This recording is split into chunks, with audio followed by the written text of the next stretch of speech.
You were the smart one. Teachers loved you. Parents bragged about you. Classmates looked up to you. And somehow, despite all of that, you ended up here, disconnected, stuck, quietly alone in a room, full of people wondering why life feels like it is happening to everyone else but you. That is not a coincidence. That is a pattern, and today, we are going to break it. Welcome to Fellas Wisdom Today. We are diving deep into one of the most misunderstood psychological traps that highly intelligent people fall into. We are going to explore why the very thing that made you special as a child becomes the exact thing that isolates you as an adult. And most importantly, we are going to give you a clear, logical path out of it. This is not about blaming your past. This is about understanding a survival strategy that once protected you but slowly stopped working. And once you see it clearly, you will finally know exactly what to do about it. Let us start at the very beginning. When we are children, our sense of identity is remarkably simple. We attach ourselves to one or two labels and build everything around them. A child might see themselves as the funny one, the athletic one, or the creative one. This is completely normal. Identity has to start somewhere. But for certain children, one label arrives early and sticks harder than any other. You are smart. Those two words get repeated by parents, teachers, and classmates until they stop being a compliment and start becoming a core part of who you believe you are. And for a while, it feels incredible. Being the smart kid means things come easily. You solve problems faster. You understand concepts quicker. You stand out without much effort at all. Life genuinely feels easier than it does for everyone around you. But underneath all of that praise, a deeply dangerous belief is forming quietly. If I am truly smart, then things should always be easy for me. That one belief is the seed of everything that comes after it. And once it takes root, it begins to quietly reshape every decision you make. Here's where the psychology gets truly fascinating. The moment something stops being easy, the moment you struggle, the moment you fail, or the moment you do not understand something immediately, it does not feel like a normal challenge. It feels like a direct threat to your identity, because somewhere deep inside your brain fires one terrifying question. If I am supposed to be smart, then why am I struggling right now? And instead of pushing through that discomfort the way other people learn to do, through years of trial and error, you do something different. You retreat. You avoid. You only engage with things you already know you can do well.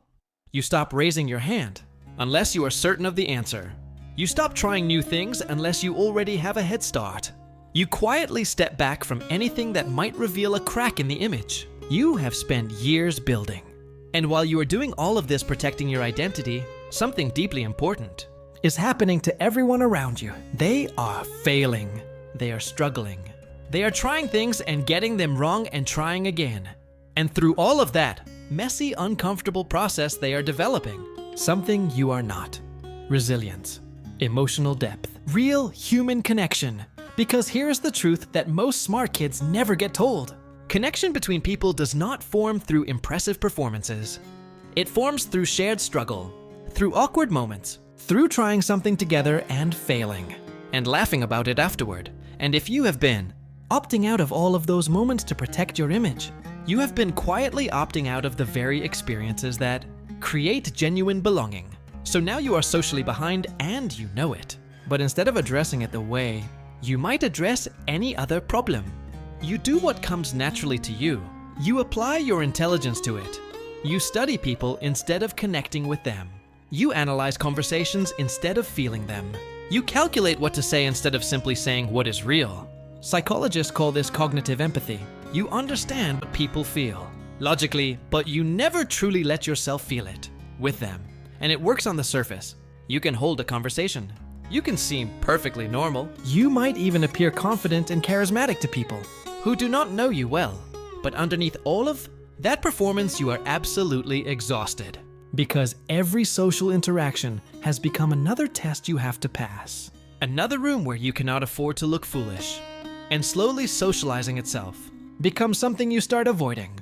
Not because you do not want connection, but because the fear of failing at it has become too heavy to carry. This is where the loneliness becomes truly painful. And this is where the final defense mechanism arrives. You tell yourself you are simply different from other people, that you think too deeply for most friendships, That surface level connection does not interest you. Psychologists call this defensive arrogance, and it is one of the most isolating patterns a person can fall into because it feels like protection. But what it actually does is build a wall between you and every genuine human connection you are quietly desperate for. Now here's where everything changes. The solution is not to become less intelligent. Intelligence is not your problem. The relationship you have built with your intelligence is the problem.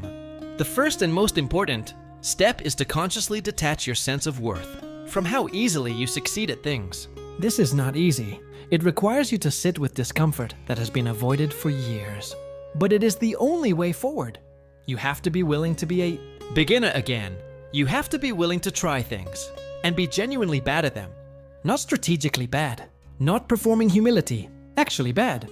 Actually uncertain. Actually human. Because here is what the cat has always understood, that most smart humans never learn. The observer who never enters the arena never truly lives in it. Watching from a distance keeps you safe, but it also keeps you completely alone. The Stoic philosopher Epictetus understood this deeply. He taught that our suffering does not come from what happens to us, but from the rigid stories we tell ourselves about who we must be. And when you cling to the story of being the smart one, you trap yourself inside a character that has no room to grow. Real growth requires you to stop asking what will make me look capable and start asking what will actually move me forward. Those two questions lead to completely different lives. Here is how you begin this shift starting today. The next time you feel yourself pulling back from something because you might not be immediately good at it, pause. Recognize that feeling for exactly what it is. It is not wisdom. It is the old identity trying to protect itself. Then do it anyway. Imperfectly, messily, without knowing how it will turn out. Join the thing you have been avoiding. Have the conversation you have been rehearsing for months. Admit out loud that you do not know something. Let someone see you figure something out in real time. Instead of only showing them the polished result. This is not weakness.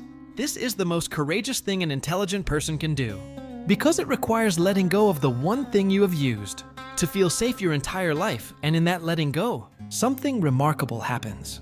The wall that has been keeping people out begins to come down. Not all at once, but piece by piece, moment by honest human moment.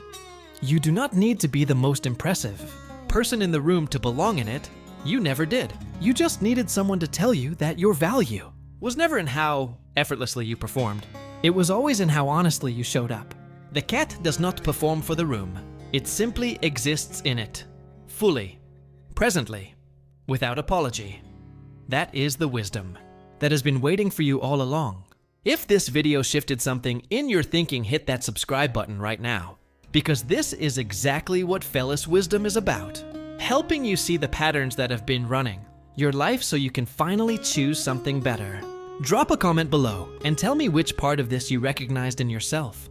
I read every single one. Stay sharp. Stay strategic. This is Fellas Wisdom.